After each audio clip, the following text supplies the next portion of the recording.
Can ClickUp be used as a CRM? Can you use ClickUp as a CRM in your business? So, ClickUp is primarily a project management tool, but it does offer features that can be used as a customer relationship management system.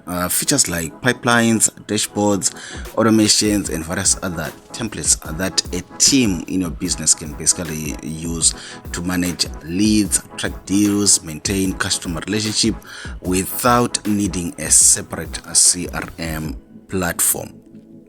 This is done through customizable hierarchies. You organize spaces, folders, and stuff like that. Basically, you can use the Kanban boards that are used in project management, the tables, calendars, is to visualize leads and deals.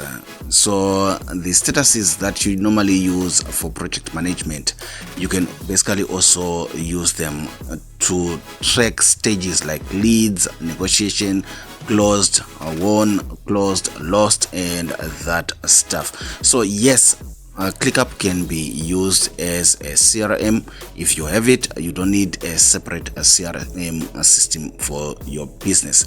The disadvantage is it's not specialized for CRM, customer relationship management, in a business. So it does lack some advanced CRM features like deep marketing, automation, AI-driven insights that are usually found with modern CRM systems, as well as challenges with scaling. If you're going to be a massive business and not just a sole proprietorship, you probably are going to need a separate CRM system other than ClickUp.